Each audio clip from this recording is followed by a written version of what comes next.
All right, hello everyone. Welcome to Office Hours, where we answer questions, give philosophical perspectives, formulate and explore arguments, and deep dive into particular topics of your choice. Ian has asked me to review Jordan Peterson Dismantled, a 30-ish minute YouTube video put together by an account called Regeneration Europa. So let's get into it. I will include links to the video and to other related material here, which we'll get into in the description here. So if you want to check that out, you are more than welcome to. Apologies in advance to anyone who this might shock or disillusion about me, because this is going to be a bit of a power level reveal video. So that said, let's get into it. What Regeneration Europa is claiming to do in this video is expose Jordan Peterson's motivation for why he got involved in politics in 2016, why he came onto the stage and did so very intentionally, very strategically. He talks in terms of stratagems. We'll get into that. And he says that Jordan Peterson's goal is to neutralize the political right. But Regeneration Europa has a very particular notion of what the real political right actually is, and what it is Jordan Peterson is trying to neutralize on there. And he has a variety of quotes and stuff that claim to support this. So I will say off the bat, just looking at this channel, and we don't need to be too hard on this guy, because it was 6 years ago. Perhaps his opinions have changed. My opinions have certainly changed in the last 6 years. More on that shortly. But, off the bat, just looking at the video as a video, let's approach this with a kind of death of the author view here. He does a few things just in the first 5 to 6 minutes or so, 5 to 7 minutes, that really kind of caught me, made me feel very uncomfortable. First, he showed a picture of Jordan Peterson sitting in front of a painting of Lenin, and he did this without context. Now, the insinuation of just that image, that still shot, is that Peterson is in some sense a fan of Lenin, is like a supporter of Lenin. Anyone who has followed Jordan Peterson as closely as I have knows that Peterson is not just not a fan of Lenin, he is a very, very deep anti-Marxist. And Lenin and Stalin in particular, like deeply, he views these people as like the bottom of evil in humanity. I mean, you can add a few asterisks there. So why is Peterson standing in front of, or sitting in front of, a statue of Lenin? More to the point, why is Jordan Peterson, and this is not mentioned in the video, but it's a known fact by Peterson fans and former Peterson fans like myself, that Peterson's house is not just full of, is actually full of Soviet realist art. Why is that? Well, it's because Jordan Peterson is an odd character and is probably one of the most self-tortured individuals out there, up there with like David Goggins. He is a spiritual masochist and likes to just constantly remind himself of the evils of humanity. That's my read anyways. It fits in with what he's written. It fits in with maps of meaning, and everything he has said in his lectures. So to present the picture of Peterson sitting in front of this Lenin painting without that context is a little bit, it's leading people to a conclusion that isn't true. And that's not the only instance that happens in the first 5 to 6 minutes. He also, there was a short clip where Regeneration Europa presents a clip from some podcast of Brett Weinstein speaking, and he labels him as an anti-racist professor of biology. Now, that might be incidentally true, but Brett Weinstein's primary shtick is not anti-racism. He'll mention it every once in a while because, yes, he is a leftist. He is a liberal. He's more of a classical liberal than a, like, Marxist progressive. But he is a leftist, so he is opposed to racism. But anti-racism is not what he does. He's not an anti-racist activist. Regeneration Europa is giving him this label falsely and misrepresenting Brett Weinstein's primary internet identity, which is talking about weird biology thing, telomeres, and promoting his brother, and talking about the biological existential reality of gender with his wife on the Dark Horse podcast or whatever it was. Like calling him an anti-racist primarily, it's one of those that this is like a New York Times trick. You label someone with the worst possible label that is incidentally true, but is like 100 items down on the list of relevant labels. So like if you were to say, Donald Trump, the man known for the Trump University scandal, as if Trump hasn't done like 100 other things that are maybe more important than one label franchise that went badly. That's not honest presentation. That's propaganda. And finally, and this is, we're getting into substance here. I can forgive him a little bit more for this, but the representation of Peterson's involvement with Agenda 2030 at the United Nations, he acts as if Peterson's presence in that project was evidence of his agreement with the program, and that he secretly supported the agenda, despite every other instance where he's come up in public talking about climate change and so forth, has been very adamantly against it. Now, the claim is that, well, he's doing this secret, like, 4D chess thing, where he's hiding the ideological claptrap in the document in order to make it more appealing to the public or whatever.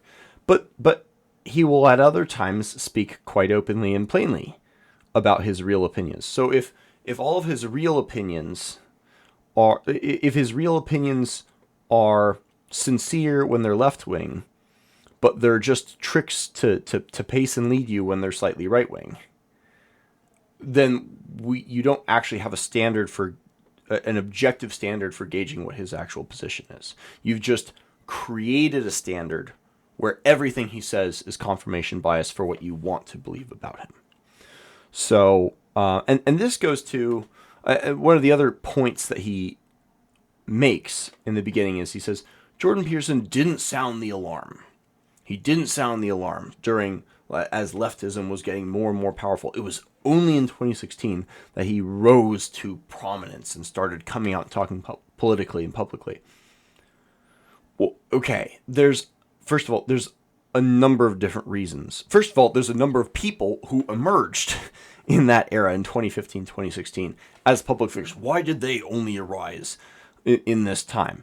Why did these podcasters only arise? And like, that standard is absurd.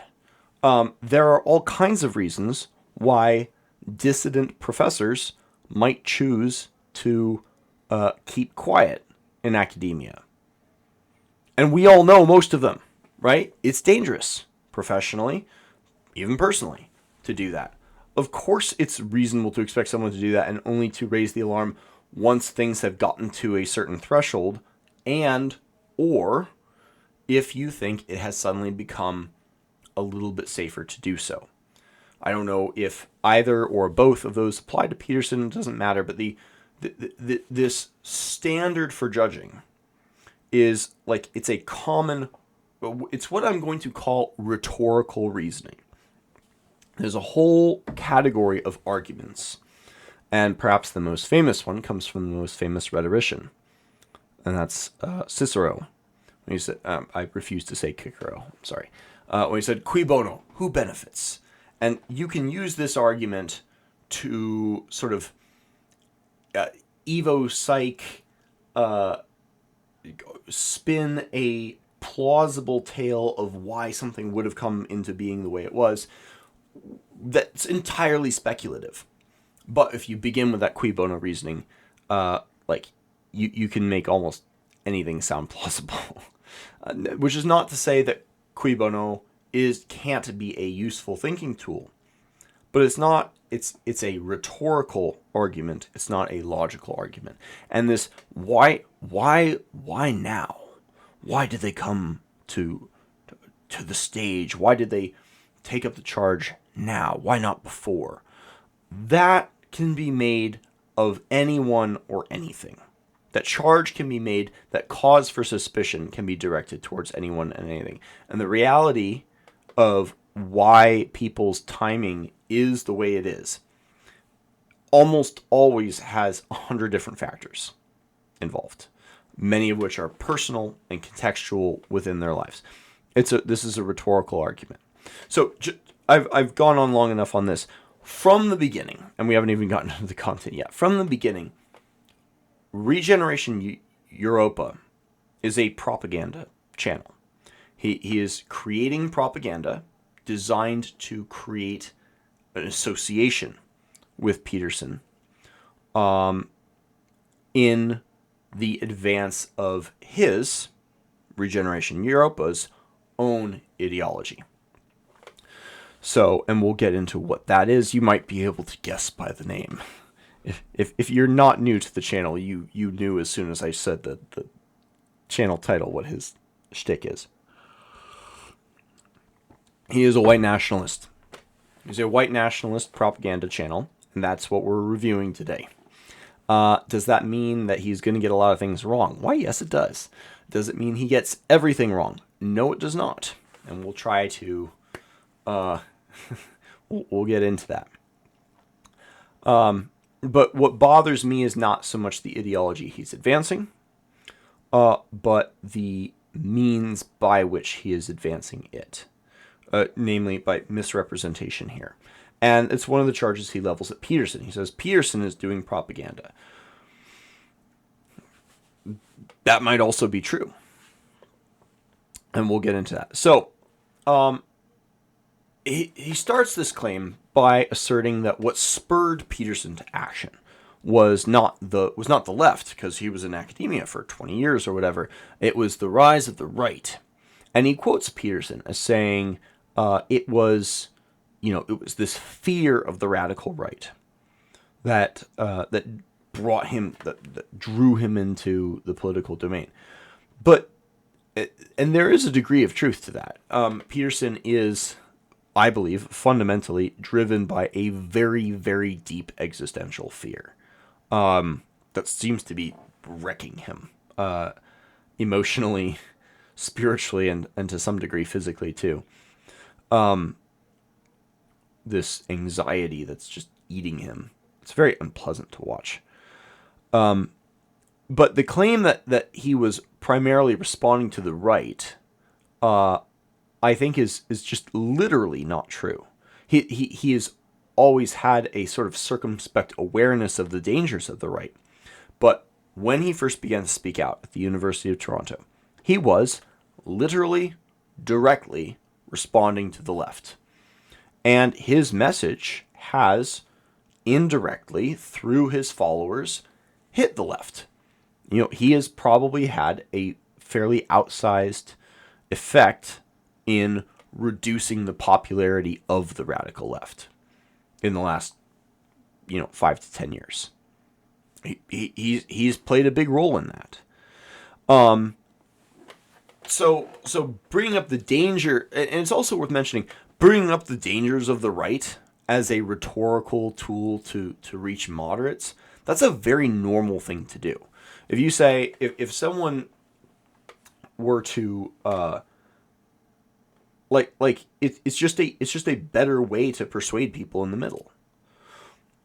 It's only a standard that someone on the far right who wants everybody to go from moderate or leftist instantly to far right with no passage, no period of transition at all. It's only a standard that sort of person would hold Peterson to. Not to use any appeals to moderation, not to use any acknowledgement of other dangers, because a lot of people are very afraid of the far right. And Peterson say, yeah, that's a real danger too.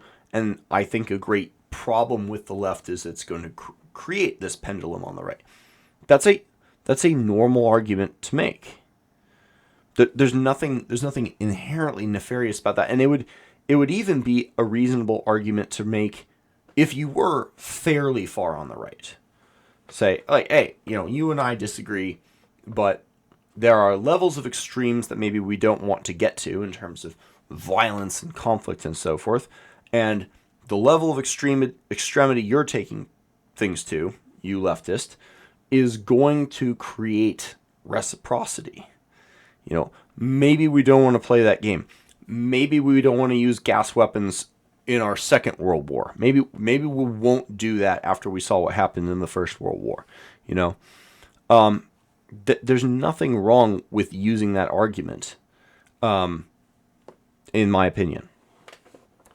And so, Regeneration Europa claims that Peterson is trying to reform the left so that it won't create this reciprocal action on the right. In other words, Regeneration Europa wants the progressive left to get more radical so that it will create a more extreme right-wing reaction. This is what's called in political circles accelerationism.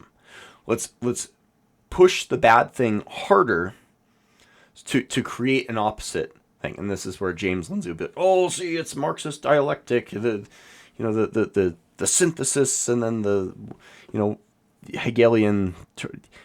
We don't need to get into that.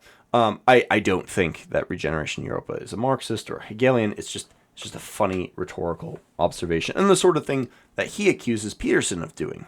Funnily enough, later on we'll get to that. But Regeneration Europa says Peterson is trying to reform the left in order to kill the right. So, if you think the left is doing bad things, wouldn't you want to reform it? And if the right that he's trying to destroy is just the racially aware right, the ethnic nationalist right, and, preventing that is killing the right, then why is his reformation of the left not also killing the left? Like, the standard for what constitutes reform versus killing is different when he's talking about the left versus right. And that reflects Regeneration Europa's, in this video, again, I don't know if his views have changed in the last 6 years, view of what the true right is. You're not really a right-winger if you're not racially aware and a racial nationalist of some sort. That's what killing the right means, is getting that part out. Because if that standard was held for the left, then any reform of the left away from its most radical elements would also be killing the left. And this is where it's at this point in the video where Regeneration Europa starts to do this thing where he'll assert something that he thinks Peterson will do, is doing, and we'll put it in this like stratagem. Do this. It's like this really obnoxious old rhetorical technique you'll hear Christians do, where they say, well, if I were the devil, here's what I would do to very subtly and subversively undermine everything in this sneaky way. It's like, it's another one of these, you can do this mind-reading game with anything. You can frame things in a way that they're secretly nefarious because it didn't go quite as well as things hypothetically could have, and this is going to snowball down some slippery slope into hell. And it's just pure speculation, and like and the worst kind of the worst assumptions. It's speculating on assuming the worst of motives and the most pessimistic, cynical outlook on how things tend to go. The reality is everything tends to go the same as it always has, which is to say there are upsides and downsides. Which is not to say that every era in time is all equal. Obviously, being in Soviet Russia was not as good as being in 1950s America, in my opinion. Maybe I'm wrong. I don't know. But like, there's always pros and cons. So, anyways, but this stratagem technique he does, it does two things. It's just a bold assertion of Peterson's motives, but the calling it a stratagem is a bit of what Scott Adams would call speaking past the sale. It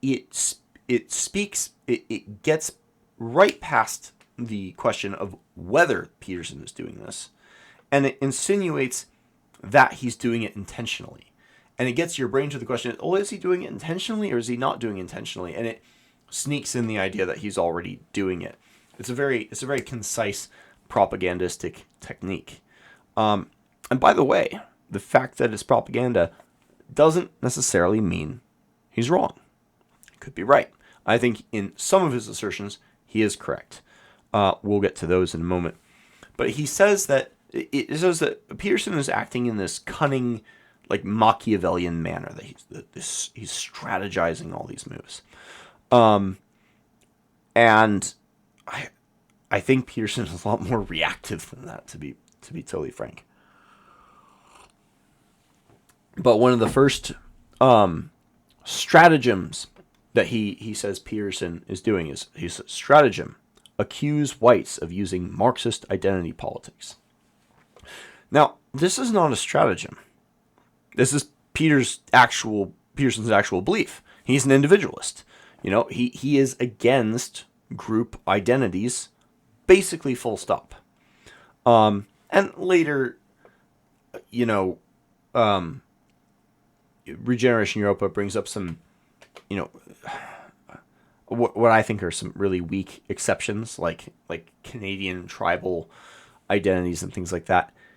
Okay, if Peterson were to go to the Scottish Highland Games, and like there's the Clan MacDonald table, and they've got their Clan MacDonald tartans, like that's not a politically meaningful identity. Okay, he's gonna be cool with that. Peterson is fine with your Scottish Highland Games tartan thing. That does not threaten his individualism. That's what his Canadian tribal thing is. That's not a politically meaningful identity, really. I don't feel like that is useful at all. So anyways, Peterson is an individualist. So if someone actually believes something, then positing your beliefs is not a stratagem. It's not a means towards some other end. It's just him stating his beliefs. Now, Peterson's style of individualism is wrong, and not all identitarian movements are bad. And the ones that are bad aren't necessarily bad in the same way.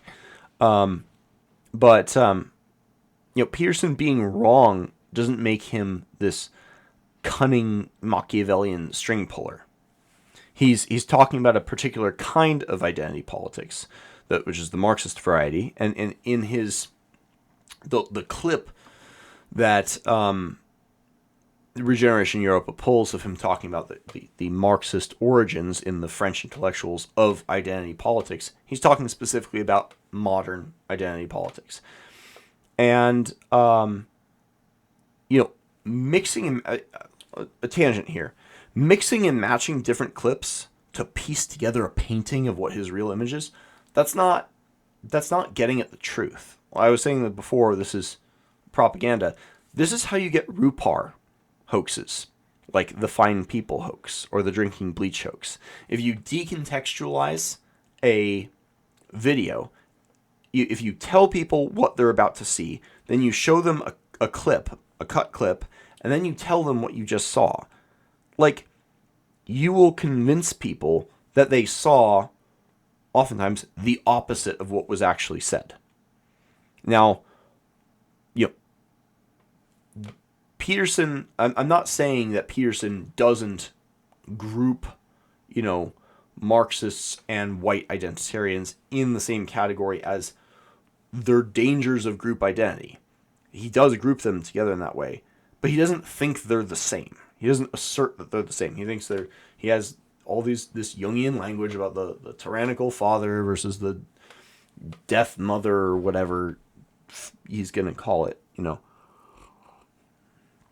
He does differentiate them, but sharing this idea that if two people share a belief, they're therefore on the same team is either really, really dumb, like basic bitch, low IQ stuff, or it's propaganda designed to get you to associate those two things. And in the context of this video, that's what he's doing. He's saying, oh, Peterson does this, and Peterson groups these two together. By the way, Peterson might be doing some propaganda too in grouping those two together. However, Peterson is kind of right that white nationalists, white identitarians, do some of the things that Marxist identitarians do. Does that make them the same? No. The Marxist identitarians are often asking for reparations. White identitarians aren't doing that. There are differences. Are they both based in ressentiment and victimhood? Why, yes, they are. Yes, they are. By the way, that doesn't mean victimhood might not be real. But, if you're beginning in a sort of spiritual lens as Peterson is, there is a legitimate argument to be made there. Now, you might think that's a politically bad argument. That's sort of a tangential perspective to the spiritual point that Peterson or perhaps Friedrich Nietzsche might make. The white identitarians are claiming to be victims. And by the way, like this Carl Schmitt us-them dichotomy sort of requires that. The identity of us doesn't have any kind of emotional urgency or pull unless they are a threat or a victimizer. And by the way, this isn't just a race thing. This is Democrats and Republicans. You energize your base as a Democrat by saying Republicans are a threat to your way of life, to your very lives, to your children, to the country. And Republicans works the same way. You energize your base by saying Democrats are coming for your kids, they're coming for your guns. Maybe they are. That's because if there is a threat, it is good to be energized in response to that. So don't mistake the mechanism of the technique as an advocacy to try to make yourself immune to responses. It might be true that your adversaries are trying to kill you. If they are, you better respond. But understanding what is incentivized by politics, you should be much more suspicious of claims that someone is trying to kill you because of the political utility of that kind of claim. You should vet those very carefully. You should be aware of the incentive structure at work there. It's true of Democrats and Republicans. It's true of men and women. Do I even need to get into that? Feminism and the red pill. It's become true, interestingly, of the layman and the expert. That's a new interesting dichotomy that's arisen in politics. More heavily in the last few years, but it's not new. There were expert versus layman disagreements going back quite a ways in American political history. So Peterson is right. If you're going to play identity politics, you require a victim and a perpetrator. It's there's the key part there is in politics. You can have an identity, a collective identity, or a layer of collective identity that isn't predicated on this victim perpetrator us them dichotomy. But in politics, that's how that works. So yeah, I think Peterson is actually correct here, and I mean, saying that whites are using Marxist identity politics, I'm not sure he actually said that. I think that is Regeneration Europa putting words in Peterson's mouth and then using association of clips of him accusing Marxists of doing this and then clips of him accusing white identitarians of doing something similar to create the illusion that he's making a bad argument. So yeah, I this is just propaganda. It's just propaganda. So, the next bullet point that Regeneration Europa brings up, he says, stratagem, psychopathologize and deconstruct white identity. Now, here Dr. Peterson is right again. So white is not any more of a coherent identity than black or Asian. There's a big asterisk to that because white has become is becoming something like a coherent identity in the United States in the way that Black American was sort of attempted to make an identity out of that. But the point here is that Chinese and Japanese are not the same national identity. Somali and Eritrean are not the same. English and Russian are ethnically not the same. They're not the same linguistically, they're not the same in preferences. Now, there is a utility to using the word white, and that's in for whites. I mean, and that is in the sort of Schmittian defensive identity that has emerged because we have been attacked based upon this construct. You can say it's a social construct all you want, and maybe you're correct. It doesn't matter if you're attacking me based upon the social construct. You've just made it a political reality left. So, good job on that. But as far as genetics and like organic national identity is concerned, white is about as real as like the religious label of monotheist. You know, is monotheism real? Well, like it's an umbrella category that we use to describe certain kinds of religions, but not all monotheists get along with each other, if you know what I mean. You know, and whites are the same category. If you look at the domain of physical anthropology, you can say, well, these are Caucasoids, these are Africanoids, and these are Mongoloids. You know, Asians, blacks, whites, whatever. We've got three. Some people will even say subspecies. I don't think you need to use that language. You can. It's probably scientifically correct to talk that way. You can go like, okay, you can also genetically break down each of those groups, and you can go back further to, you know, Homo erectus, and other hominids, hominoids, mammals as a group. What level of taxonomy you decide to break down, like this is us, this is our identity, is not just, it's not just arbitrary, it becomes non-descriptive.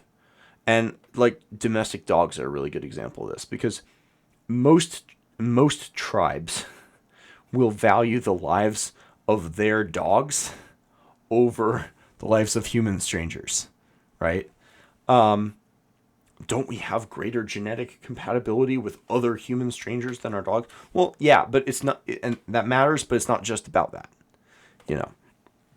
So, all that's to say, white, the big asterisk here, because white has sort of become a meaningful category in the United States, thanks to the left, but organically, it's not a coherent identity. And like, I'm gonna speak from some personal experience here. I'm gonna drop some power level. I have spent a great deal of time with white nationalists compared to the average person. I have not just been to white nationalist events, but spoken at them as a speaker. I used to write for one of the most prominent white nationalist webzines in the world. And that was Countercurrents. I'll explain why shorter here. It was interesting, you know, and I will say, there are good people there.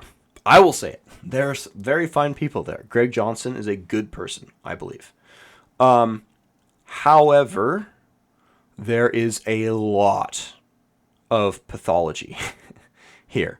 A lot of autism, a lot of, and I don't mean that in the fun internet meme kind of way, a lot of antisocial disorders and like what my friend Jack would call like black metal Satanism.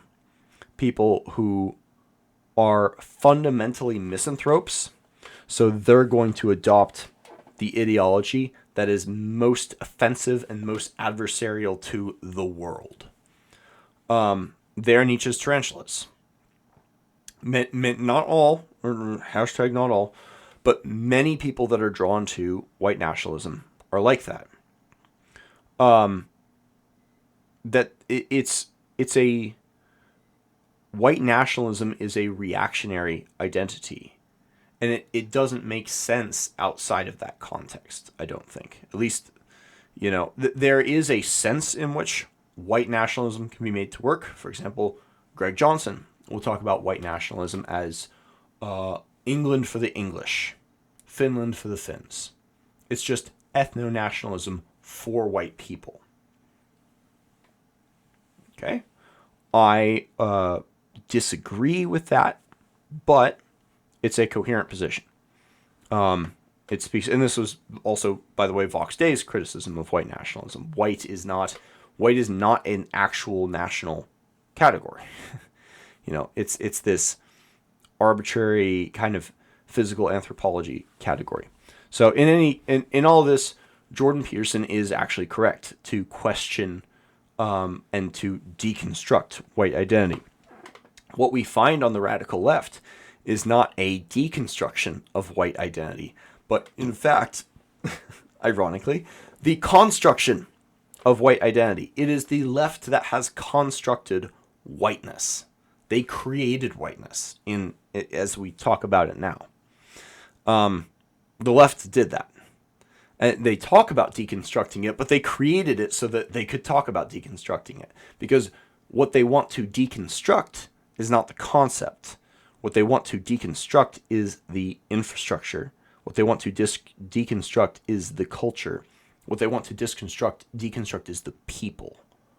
They created the concept so that they can do this Indiana Jones swap and say, we need to deconstruct this concept, but really what that means is taking down this cultural, ethnic edifice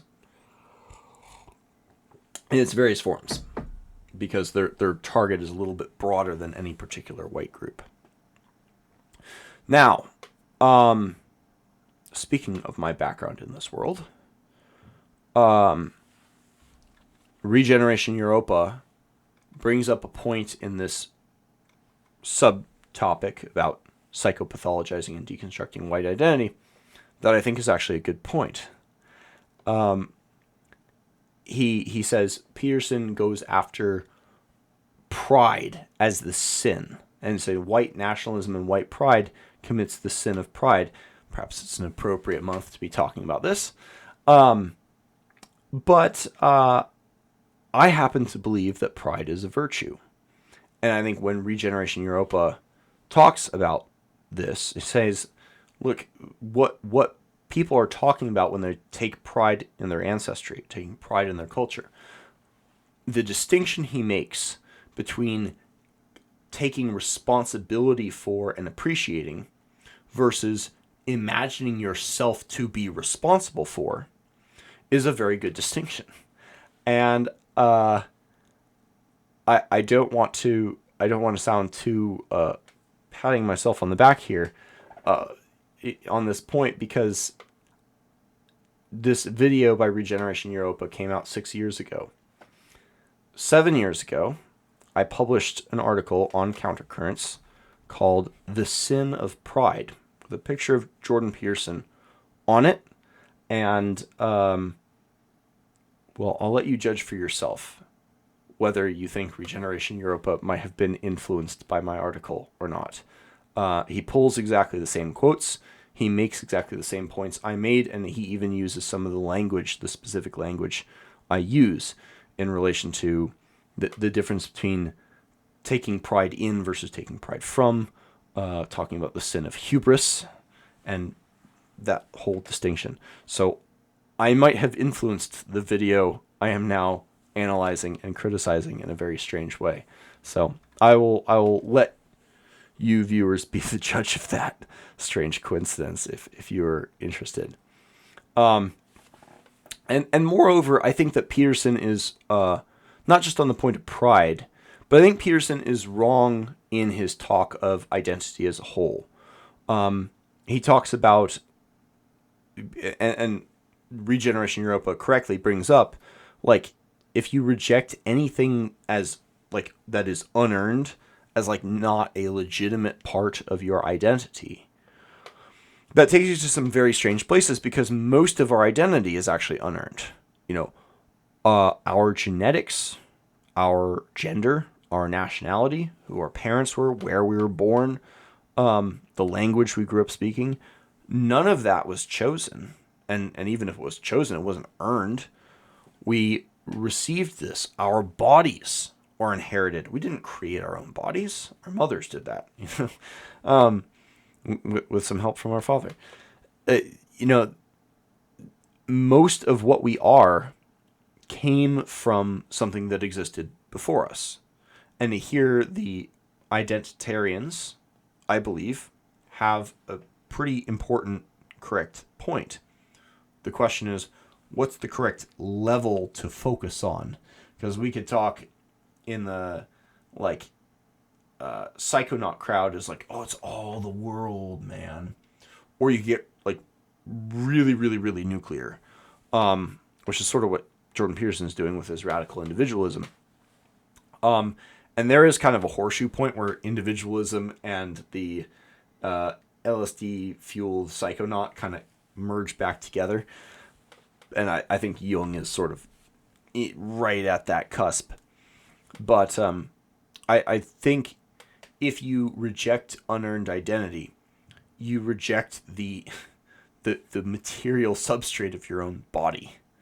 You know, your genetics, your inheritance, and all this. And this is all stuff I've written about in Letter to Anwei, by the way, for those who might be interested. Letter to Anwei is a book about identity and the intergenerational identity, which I think makes sense of death and some of the values we have that don't make sense from a pure, like, survival and reproduction perspective of an individual. So, which is not to say that the individual isn't a component of this identity. It is a component, and an important component. It's just not the whole identity. So when Regeneration Europa says that Peterson is paving the way for radical egalitarianism, he is right, or at least he isn't entirely wrong. He has a point, and while you can say, well, individualism actually does leave room for hierarchy, it does leave room for distinction and so forth, the problem is that if there's no pre-individual standard for making that these distinctions, for deciding who should be where in the hierarchy, then who's the judge? Where do standards for those kinds of choices come from in radical individualism? If you say the individual, then you have no principle for ordering society, unless you're a really good wordsmith and you can frame something relative and your own individual view as if that speaks for society as a whole or something. Maybe Peterson does have an answer to this, but it isn't obvious to me. So, yeah, the whole whiteness as identity thing, I think, comes from a lot of people being really disingenuous or intentionally stupid about this. When someone says white, like, we all know what they mean. There isn't actually much confusion about who is white and who isn't. When Jordan Peterson asks the question, like, oh, what's white? Is an Iraqi white? Is an Iranian, an Aryan right? As if he's making some, like, very clever linguistic point that the people on the far right haven't heard a million times and thought about themselves. Like, that's a unimportant edge case that doesn't matter to the actual substance of the discussion that the white nationalists are making. And Regeneration Europe isn't any better on this point. He's also being disingenuous in his portrayal of Peterson, and even in what constitutes whiteness as well. So, but one thing that I will say, because I don't totally hate Regeneration Europa. I think he's dishonest. I think he is using deception to advance an ideology and doing propaganda. That's what that is. But that doesn't mean everything he says is wrong. And it doesn't mean you can't look for good points. And this is how people should read Peterson, too. You should not take Peterson's philosophy or individualism too seriously, or you should not take it uncritically, we'll say. But that doesn't mean Peterson's wrong on everything. He's got all kinds of great value to bring people. And one thing that Regeneration Europa gets right is that Peterson is driven by fear. Now, is that bad? Is fear an illegitimate motive? I don't think it necessarily is. I think people who make fun of others as being driven by fear, oh, you're just an ex-phobe, as if fear of something is inherently pathological, are awful people, right? Fear is a perfectly legitimate feeling to have and a perfectly legitimate motive for doing certain things. However, they can be really, really easy to rile up and instigate in other people. You can cause people to be afraid of things if you just say the right claims frequently enough. You can cause people to be disgusted or to hate other people fairly easily. So, and the thing about these emotions, fear, disgust, hatred, is that they're all survival emotions. They're survival emotions, and they will cause people to overlook matters of truth in the interest of survival. So, I wrote a whole book in defense of hatred. I'm not going to condemn anybody for hatred.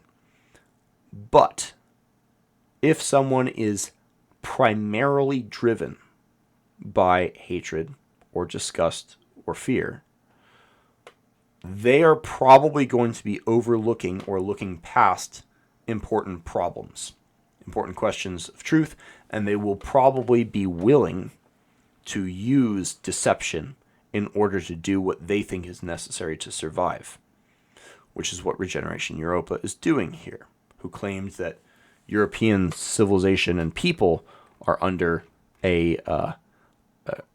the threat of certain destruction. So there's some epistemic hazards here when we have people who are fundamentally motivated by fear or hatred or disgust. Again, not illegitimate motives, but important things to bear in mind.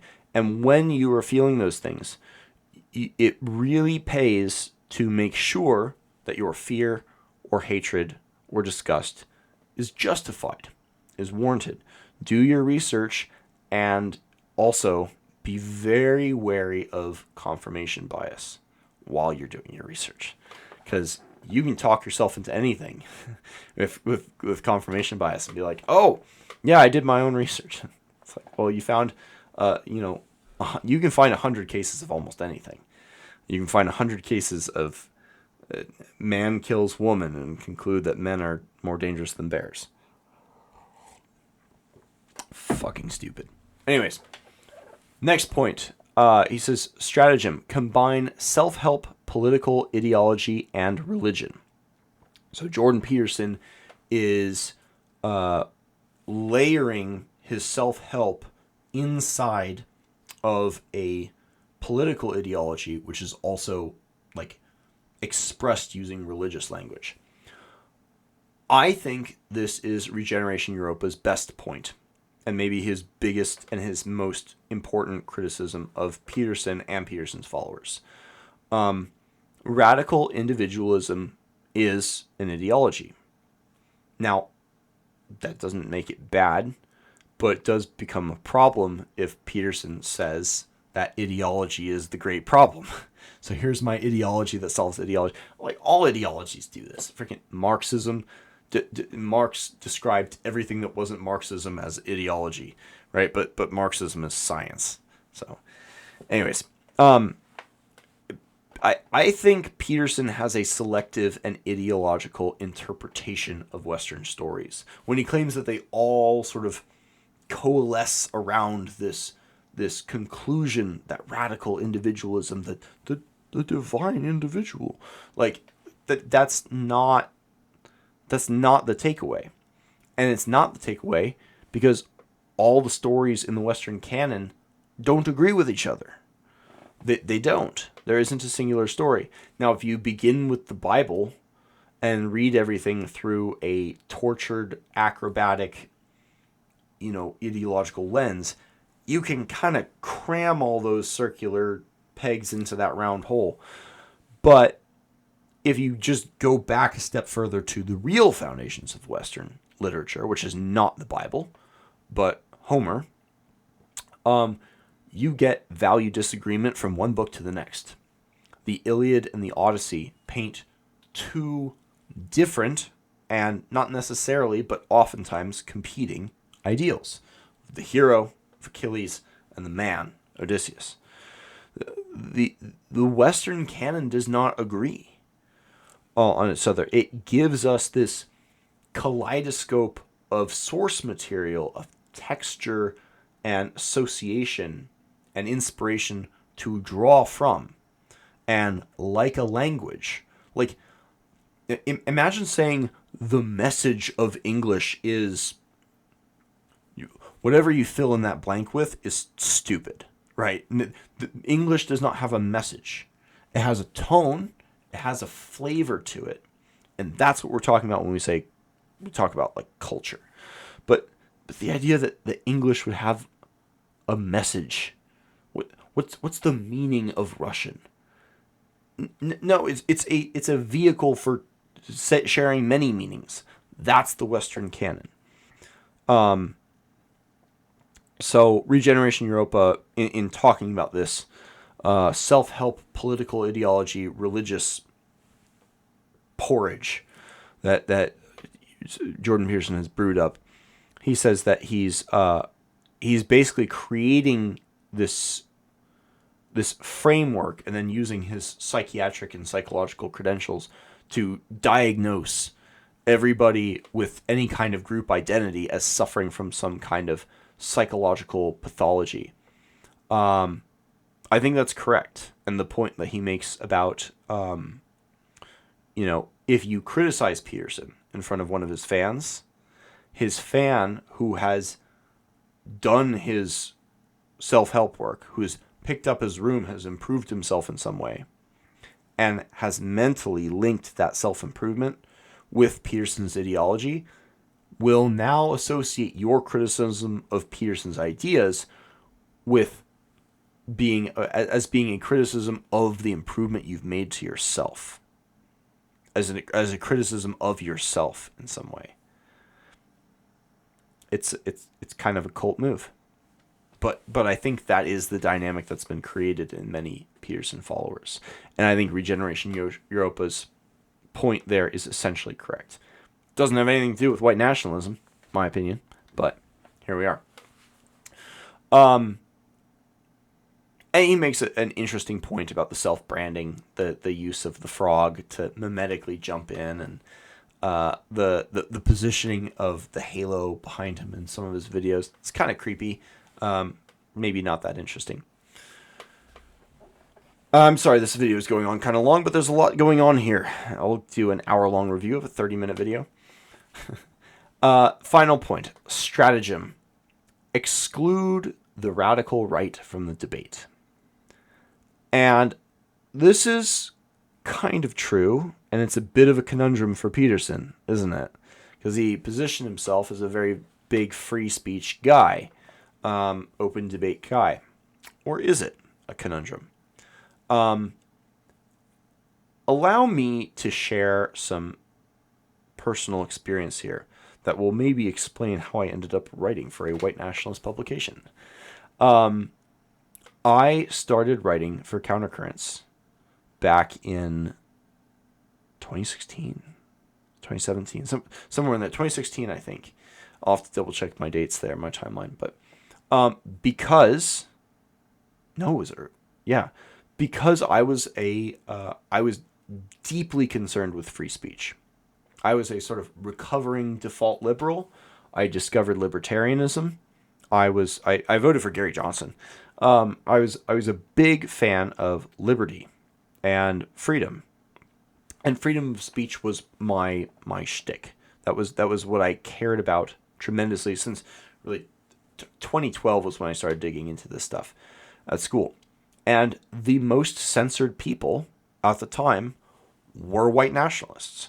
So I wasn't writing for Countercurrents because I necessarily believed in the cause, although I did start to move in that direction just by exposure, as one does. And if you think you're immune to that, you are very wrong. But what I discovered inside the world of white nationalism is that these people, white nationalists, were just as happy to use propaganda and manipulation and censorship, if they ever got the power to get it, on their censorship of their adversaries as the people who were censoring them. So suddenly it didn't... And there was one case in particular that I read back there. There was a famous white nationalist named Weave who wrote a piece called I Sing a Song of Race War. And what he was doing in that piece was teaching people how to propagandize for white nationalism. He said, and anti-Semitism. The technique was the acronym RACE. It says, first you remind people. You say, wasn't it wonderful how we built these cathedrals? Wasn't it awesome how great culture Europe has? Like these operas, these great sculptures and so forth. So you remind. Step 2 in RACE is antagonize. You say something not just provocative but offensive. You try to rile up the person you're speaking to. You say, it's a shame all these urban youths are kind of ruining it all, isn't it? Except you don't say urban youths. You say the other word, right? And then step 3. So you remind, then you antagonize, then you condescend. You say, "Oh, you're probably one of those people who's like not willing to look into this stuff," but there's probably better ways to do it. But intentionally talk down to them as if they're like not capable. You're challenging them to prove your condescension wrong. And then finally, step 4, you exhibit. You overwhelm them with evidence of of your points, of the racial inferiority of blacks, or the racial tendencies of Jews or whatever they're trying to show. It's pure emotional manipulation and propaganda, and it works. Andrew Arnheimer, arrived at this through A/B testing, trying this various iterations over and over again with different people online, and this was his conclusion, or so he said. So, who wants to be around those people? Like, I was pushing for free speech because I wanted debates about arguments. And then I discovered this in the community. Who wants to be around that? Who wants to be exposed to that? That's not better. And by the way, what is Regeneration Europa doing here? What is this propaganda film? If we're supposed to be trying for like better arguments, better debates, and maybe he thinks a better society doesn't come from better debates, it comes from better propaganda. Well, okay. If you don't like Jordan Peterson and you're trying to tell me not to like Jordan Peterson because he's doing propaganda, he's trying to push an ideology, am I supposed to like Jordan Peterson more because he's really good at propaganda? Or am I supposed to like you less because you're doing propaganda too? Which is it? So to come back to Jordan Peterson and his exclusion of Faith Goldie and his program of not debating radical right-wing people. From this greater level of experience that I acquired by spending time in this community, I have greater sympathy for Jordan Peterson. Who wants to debate flat earthers all day? Who wants to, every time a flat earther says, "Debate me, bro," and you say, "No, I'm not interested in that," and then they say, "Oh, you don't believe in free speech because you didn't give me a free platform on your channel," or whatever.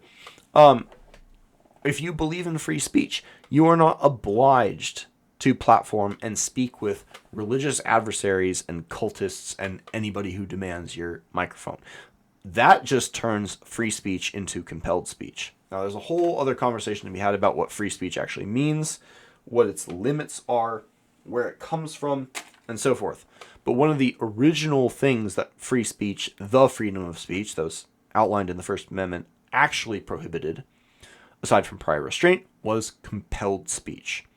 And if that's your notion of free speech, that your belief in free speech requires you to give microphones to people you don't want to talk to, that's just compelled speech. And by the way, that's one of the reasons I don't like the fact checks on X, the community notes on X.